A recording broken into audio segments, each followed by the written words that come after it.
Nagano tayo ng ano, suga tayo ng kambing sa aming mga munting farm. Ayan. Diyan, kumakain na sila. May mga kalabaw pa, oh. Ayan, oh, lumalapit sa ating kalabaw. Tapos natin magsuga ng mga ating alagang hayop. Ayan, oh. Yung pa isa. Ito mas malaki. Mag-ina yan. Ito yung nanay niya. Tapos ito yung ibang kambing ko. Yan. Ito yung anak niya. Buntis na naman isa. Ay kapapanganak lang yun. Dalawang yun.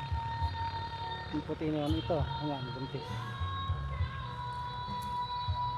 Ganyan lang gawain dito sa bukid. Yan, mga anak na yan. May ilang araw lang mga anak na yan. Tapos yun mga pagkain ng kambing namin. Guys, kamuting tayo namin. Kita nyo, lawak lang yung lupain dito. Mais, ayan o. Tapat lang ng bahay namin yan. Ayan sa tapat ng bahay namin. Ayan bahay namin. Ayan pa dun. Kaya presko,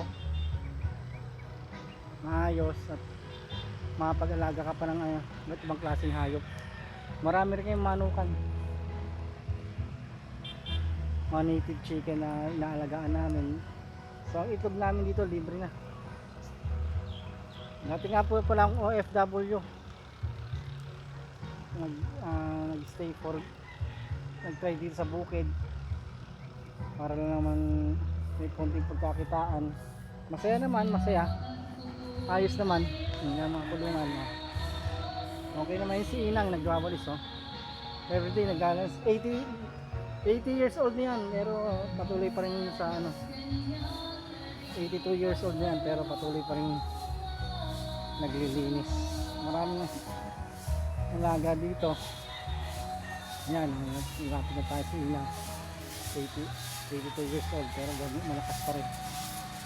Ngayon aming gripo. Yung aming boss, si Boss Frido. Yan, yung mga kulungan ng manok namin. Mga native chicken yan, maraming kulungan. Yan, mga kulungan ng manok. Pabo.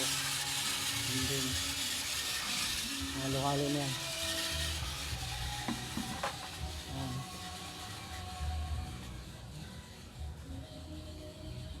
Mga motor namin dito.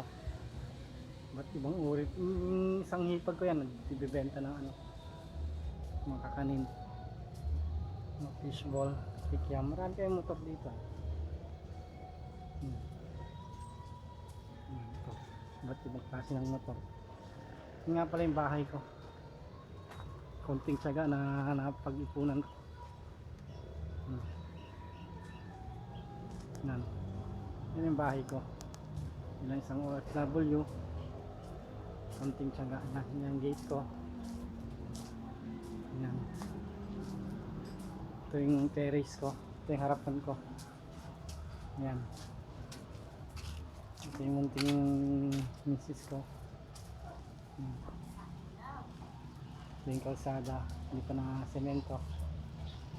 Yun nga, ito napagpatayo ng konting sari-sari store. Yan. Ito business permit yan. Yan. Gawin nyo na naman. Mag-aano ng permit.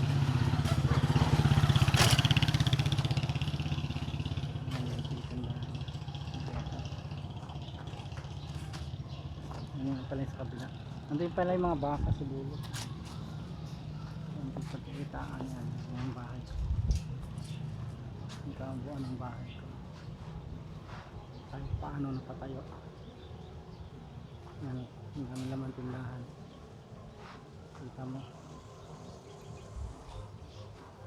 So kahit paano may pinagkakakitaan. Tapos may konting bukirin pa doon.